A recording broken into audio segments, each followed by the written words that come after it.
Okay, so here I am. I'm making a list of my top 10 favorite PlayStation 1 games. If you watch my other top 10 videos, you know this is based on things like nostalgia and how fun the game is, gameplay, music, you know, a little bit of everything in there, but nostalgia does have a big part in it, which is why some games ain't on here.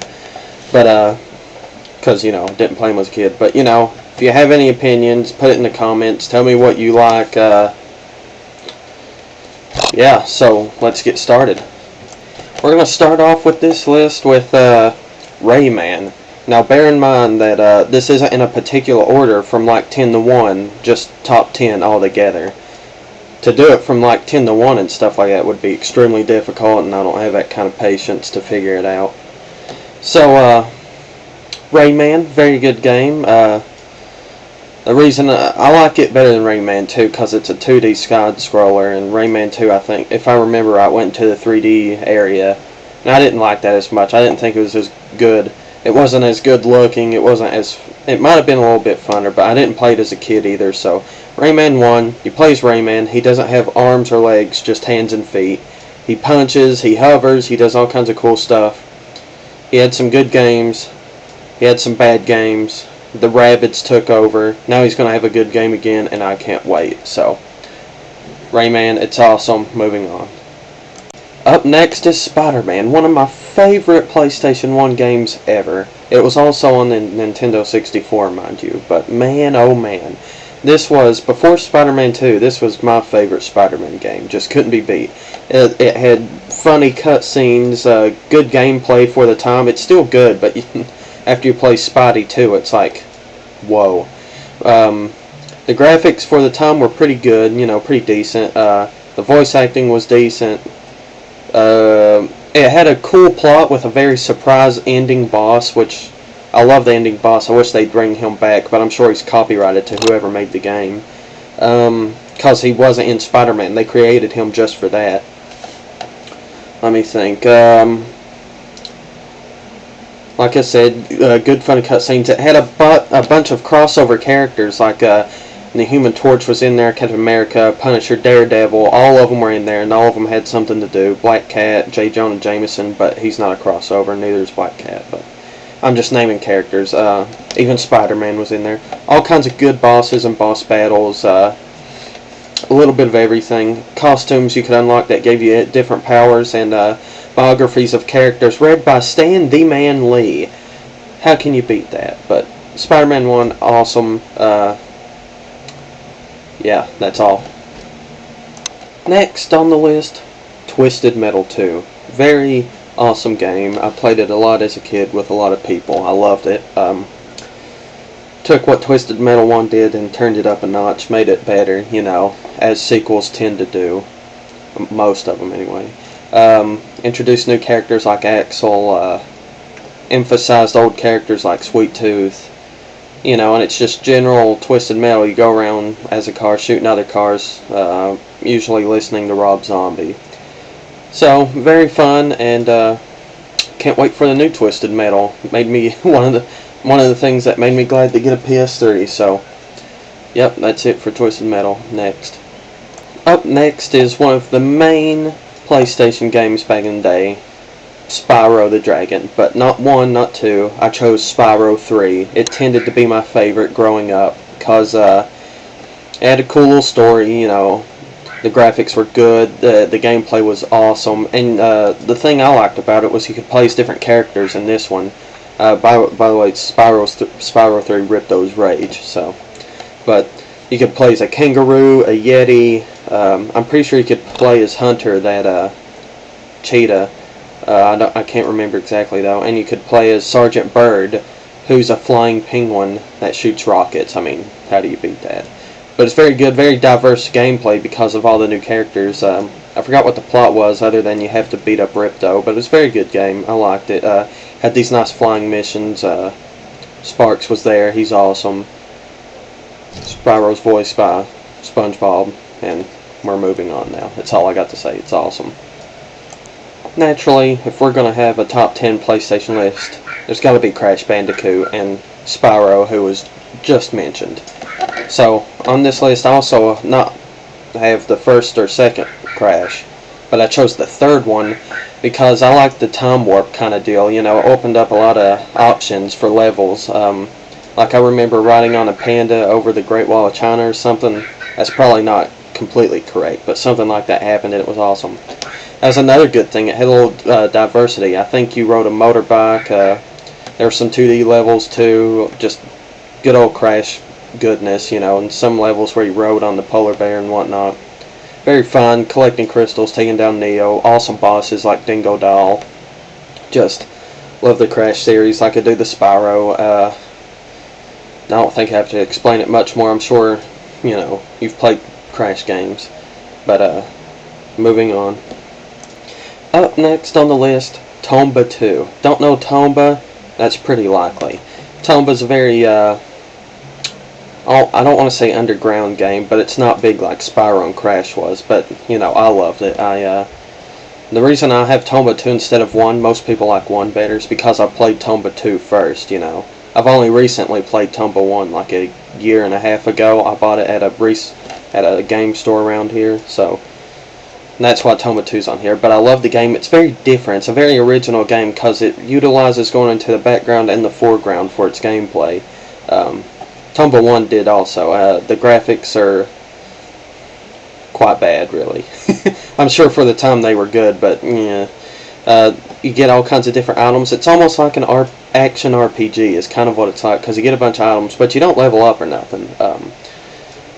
And, you know, you go around saving people and doing stuff. It's got good music, good gameplay. Generally, overall, I like it. If you should look it up, see what it's about, because I'm horrible at explaining things, and can't explain it too good anyway, because I'm tired. So, Tomba 2, and we're going to move on the list. Tomba 2 is very good. Okay. Up next on the list is Sheep Raider. By far the best Looney Tunes game I've ever played. This was continuing with a few other Looney Tunes games because I only wanted to kind of have one of a genre on there. I was also considering Bugs and Taz and Bugs Travel Through Time or whatever. But overall, this one beats them because it has a lot of strategy to it and you really got to think. It's basically Sheep Raider. You play as Ralph Wolf trying to get sheep from Sam the Sheepdog. If you know the cartoons, you know what I'm talking about. Basically, you got to get items and utilize them and sneak around in many different ways and fashions and set up traps and do all kinds of different things to get at least one sheep. I believe at least one sheep anyway. I think in different missions it might require you get more than one, but I played it recently and I only asked for one, but that was just like the prologue. So very fun game, very challenging actually. Once you get later into the game, it is very tough to do what it wants you to do, but you know, that adds to fun. You know, it's got other Looney Tunes characters, like Daffy's a big one, like the crowd, because it's like a TV show kind of deal. Like the crowd's made up of all kinds of classic characters, but you only see them a little. But the game is very good. It's very fun, and one of the best, if not the best, Looney Tunes games I've ever played. So you should check it out. Up next is Croc 2. Croc is a game that's kind of like an action-adventure game. Gives you a nice hub world. Croc 2, that is. Gives you a nice hub world. You go around, talk to the Gobos. Gobos are these little furry dudes. Almost looks like the Honeycomb Man, but without the big mouth and ears, and they're smaller. Well, they're just, you know, fur balls. But, you know, you go around and you help them, and you save them, and you do stuff, and you take down a big demon, and it's awesome, and there's levels where you ride carts, and you race on wave racers, and you do all kinds of stuff, and it's super fun, and I love it, and it's awesome, and Croc's just adorable. So, that's all I have to say. You should check it out. Very good game. One of the better PS2 games, so, yeah. Next on the list is one of my favorite fighting games ever. And it's named Digimon Rumble Arena. This game it's the best Digimon game I've ever played. But then again, I love fighting games, so what it did was it was utilizing seasons, well, not seasons, but generations 1 through 3 of the Digimon. So it went from all the way from Agumon to I forgot what the middle one's name was, that blue one, to Gilmon. But anyway, you know, and it gave you a pretty good sized roster. And you could also digivolve, you know, and become more powerful, like become War Greymon, and you could even unlock Omnimon, who's my favorite. So, of course, that's always who I played as. But they took his cape out for the game. I guess they couldn't make the cape effects work too well. But I can understand that. It's a PlayStation 1 game. But it's a very good fighting game. Just, you know, kind of general. 4 people on the screen at once, little levels. You go around fighting using special moves. Digivolving so you can whoop them even more. Just very good, very fun. Definitely check it out. And moving on. Last on the list is Star Wars The Jedi Power Battles. This is a Star Wars game on the PlayStation based on Episode 1, which I can't remember if it recently came out then, but I would figure so since it was based on it. Very good game, very cool. It is basically based on the movie. You go around as characters. You don't have to be Qui-Gon or Obi-Wan. You can select from a few characters like Platoon and I think some others, and you can unlock more characters. Like you can even unlock Darth Maul, but on the PlayStation version, he only uses one blade instead of his dual blade. I think on the Dreamcast version, he does use his dual blade, which blows. But what are you gonna do? I'll have to keep that in mind if I ever see it in a store like, oh god, grab the Dreamcast version. But anyway, very good game. You go through the levels, you fight enemies, you fight bosses, you use force powers. Very fun game. Very well done Star Wars game. Some Star Wars games are very hit and miss, according to if they're based straight off a movie and who made them.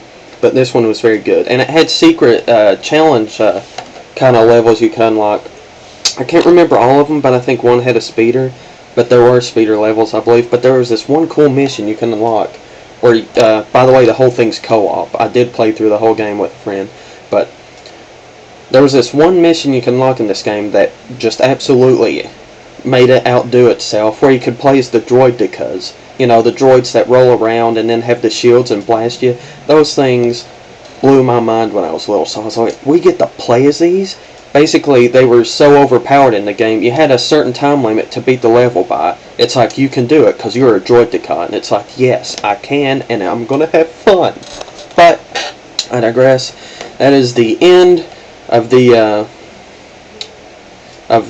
top 10 countdown. I hope you enjoyed it, and I hope you leave your thoughts and what some of your favorite PS1 games that I might have left off in the comments or response videos. So thanks for watching, hope you enjoyed it, so on and so forth. Except I was lying because I forgot one surprise addition to the video. So now it is officially a top 11 because I completely forgot about Metal Gear Solid, but I just couldn't take off Jedi Power Battles. So Metal Gear Solid, which is one of my favorite PlayStation games ever. It really is. I mean, the story's awesome, the graphics are okay for the time, but the story's good, the gameplay's good, the voice acting's beyond amazing. All kinds of twists and turns and stuff. You got to sneak around, you kill stuff. There's Metal Gears and giant things and like a naked girl, and it's just amazing. So now that's all. Thanks for watching. Hope you enjoyed. So on, so forth. Sorry for the last minute addition, but Metal Gear's awesome. You should play it. Now I'm done.